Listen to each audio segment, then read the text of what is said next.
नमस्कार। जैसा कि हम लोग पढ़ रहे हैं इस समय सर्वसम्मिकाओं के अनुप्रयोग के बारे में।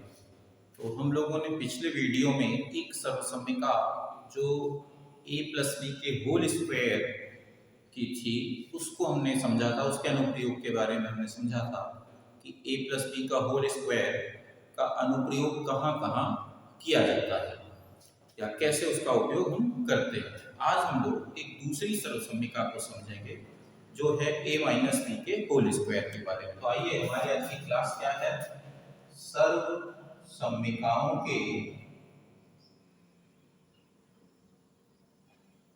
सर्वसम्मिका के अनुप्रयोग, इससे संबंधित आज की हमारी दूसरी क्लास है, दूसरी वीडियो है, जिसमें हम लोग अनुप्रयोग समझ रहे हैं। और इसमें हम लोगों ने पहली सर्वसम्मिका जो a प्लस बी का whole square equal to a square plus 2ab plus b square थी, इसके अनुप्रयोग को हम लोगों ने समझ लिया था।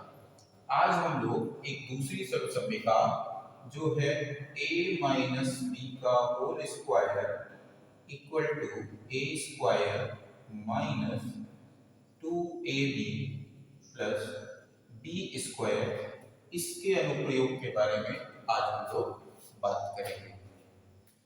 तो ये जो सर्वसम्मिका है a माइनस बी का whole square equal to a square minus 2ab plus b square, इसका हम अनुप्रयोग विभिन्न प्रकार की जो गणितीय गणनाएं होती हैं या विभिन्न प्रकार के अंकगणितीय गणनाएं कह सकते हैं, उनके बारे में हम लोग इस सर्वसम्मिका का उपयोग करके कुछ अनुमान लगाते हैं या उसके कुछ गुणन ज्ञात करते हैं या गुणनखंड ज्ञात करते हैं। इस तरह की चीजें हम पता करते हैं।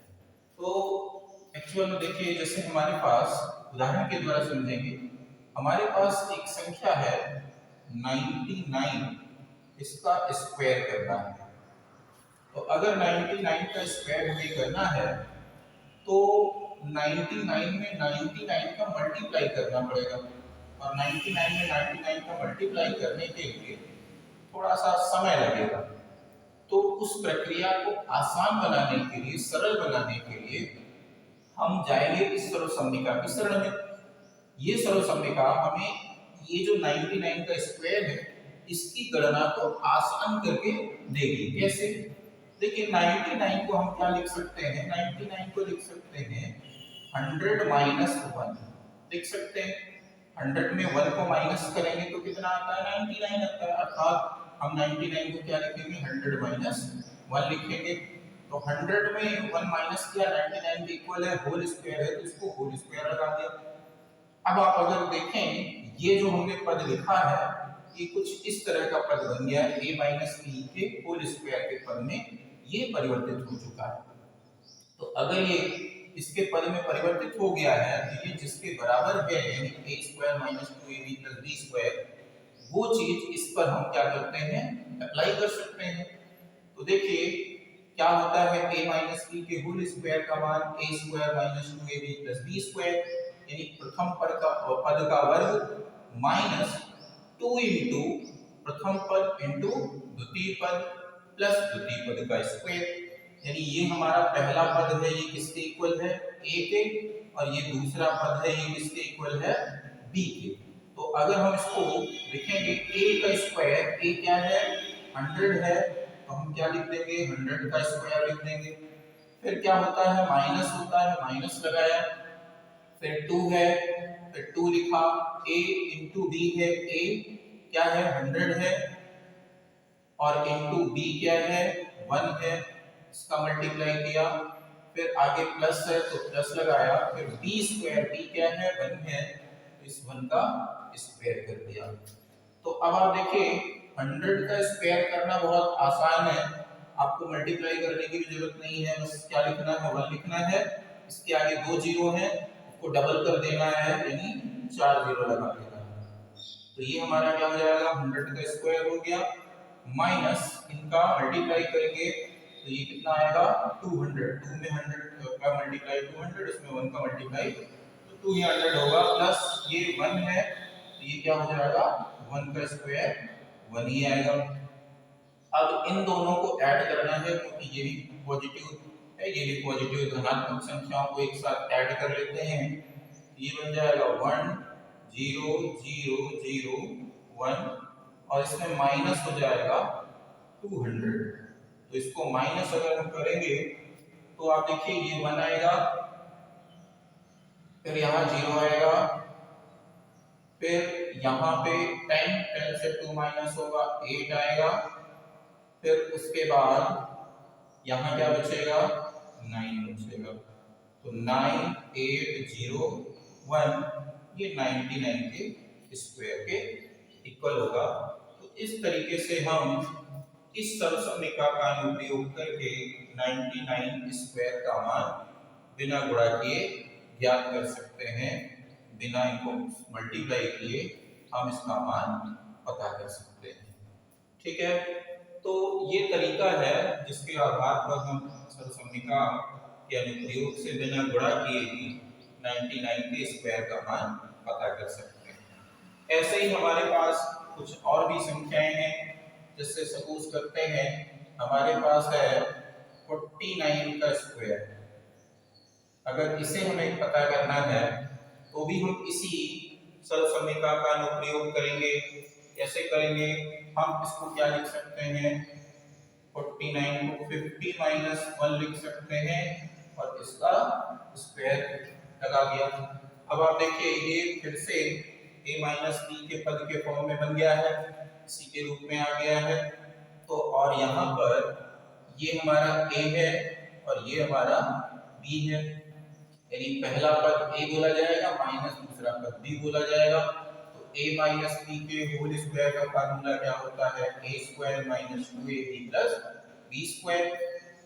तो हम यहाँ अप्लाई करेंगे a स्क्वायर, a की जगह क्या रखेंगे 50 रखेंगे, इसका स्क्वायर किया फिर माइनस होता है फिर 2 इंटू a की जगह 50 है इंटू b की जगह 1 है फिर यहाँ प्लस किया और फिर b का स्क्वायर करते हैं यानी 1 का स्क्वायर कर दिया।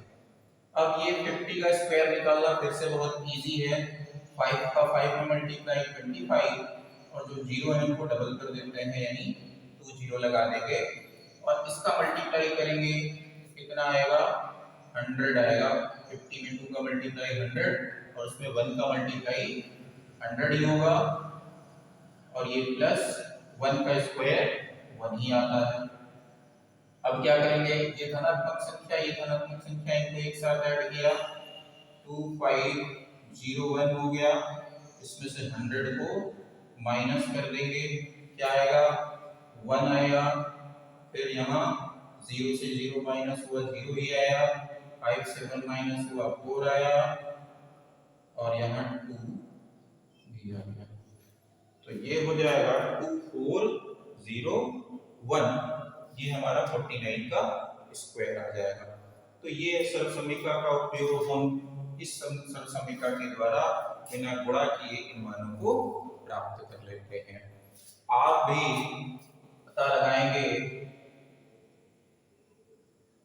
45 का स्क्वायर बिना गुणा किए आप निकालेंगे और कमेंट में मुझे बताएंगे।